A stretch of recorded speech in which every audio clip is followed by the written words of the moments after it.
What are the sorts of things that you feel like you get angry about, and how do you deal with that? Well, I think there's what I would consider healthy anger and then less healthy anger. And I'm happy when both occur, actually, even the less healthy anger where it's like nothing I can do about it. So Hmm. for instance, I if I were the local government, I would have different restrictions around coronavirus, just a little bit more targeted rather than just blanket. Everybody has to do the same thing across the whole state of California, and that makes me angry sometimes because there's times when I'm like I'm 100% safe, and I would still like to do things that Right. I'm not allowed to do, and there's no reason other than just pure bureaucracy that Yeah. there's a rule against it. Like there's no Right. Yeah. logic. That makes me very angry. I would call that a less healthy anger I think that's because still a justified anger, though, even if it's not a healthy anger. Perhaps in how you deal with it, but I think the motivation for that anger is or can be justified or yeah, argued for. So yeah, you know what? Maybe you're right. Maybe that is the healthy anger because that is why wouldn't a person be angry about that? That is yeah. angering. Yeah. Yes, I feel I good think you about my can anger. I think you can deal with your anger in an unhealthy way, but I Right. think that as long as the thing that you're angry about has like viable explanation, Hmm. then I don't think that the anger itself is intrinsically healthy or unhealthy. It's in how you process it. Like if you were like stomping around your house every day, being like, I want to go walk my dog, I want to go outside, then obviously that's not a healthy way to process it. But if Right. you are, it sounds like you have sort of like it's unfortunate, but you sort of accepted that, you've dealt with it, you've figured out ways to still live your life in spite of that. And even though you wish it were different, you're not about to like go like punch your mayor or something. Right. Right. Right. Yeah, that's true. That's true. And actually, you've helped me to realize that that is an example of healthy anger. I think unhealthy anger. I think I can think of a good example. So I am a very hard worker, and this past week I just had a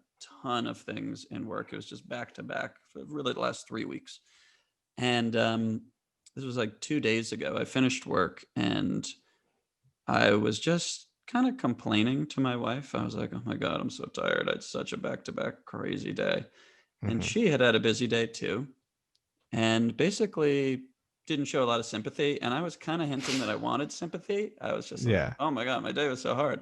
And Yeah. she, just couldn't give it right then. I think she knew that I wanted it, but it was just like, Yeah. got a screaming 2-year-old that she had been watching for a few hours at that point, Yeah. and it like, the feeling I had, it was anger, but it was like, "Man, I work so hard. Why can't you have sympathy for me? I do all this hard work for us, she's part of that." Right. That is me, I think, being angry at something that she doesn't deserve that anger. I need to take care of that Right. myself because that's about what I think I deserve, and that's like into my childhood stuff. And I think that's an unhealthy anger. And the more I can not put that on other people, the better, which I think I'm pretty good at. Hmm. But I think my wife would say, no, sometimes he's not as good as he could be. But Yeah. okay, so I think we have example of justified anger, and then like see what you can do about that anger. Please don't put Yeah. that on other people when possible. Yeah. I think that's still an understandable anger though. Like I wouldn't I mean, I'm not your wife, but I wouldn't be angry at you for having that anger. At least I mean, again, not your wife, so I'm not sure Hmm. to what extent that anger manifests or Right.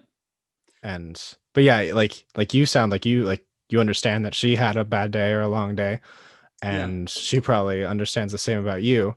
Yeah. Um so either of your reactions to those days I feel like are still understood by the other. And yeah, and again, I think it's how you deal with that Right. anger. And Right. I think it's like self control.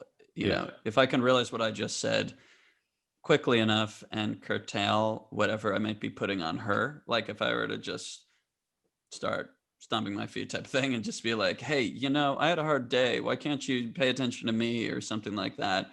And it went beyond that and I got really pissed about it. I think that's when Yeah. the third party observer's sympathy swiftly goes down, Yeah. including Yeah. myself, observing myself as a third party now, you know? Yeah. Yeah, no, yeah, I definitely, it sounds like you also have sympathy for both parties in that situation. And Yeah, but that's hard. It's hard to do. I mean, like, my wife and I often say that the goal is not to like not fight during times, you know, when you're new parents and, um, you know, coronavirus is super hard on everybody. It's been hard on us. And um, that we just want to have the shortest fights we can have. And you know, when I say fight, it's not like we never scream at each other or anything like that. And I feel good about that. It's because we've gone to couples therapy. We're very communicative people, and I think that's something I'm proud of in our relationship, that we have short arguments. Like we get to the bottom of it. We know we have feelings. Some of it's our stuff. Some of it's real issues to talk about that we need to work out between us. And then we're generally able to move on. Sometimes it can last, like there's an undercurrent of things for a few days, even if we thought we like right, yeah. kissed and made up type thing. And that happens, I think. Yeah, I want to keep getting better at it, but I just wanted to share that as like that is our goal. We think it's more realistic. So. Yeah.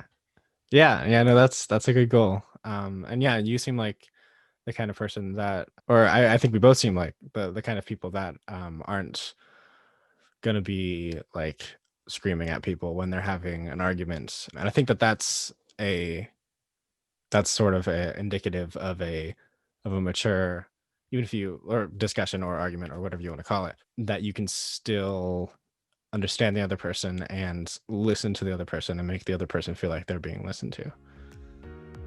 Yeah, that's the goal. That's a good thing to do.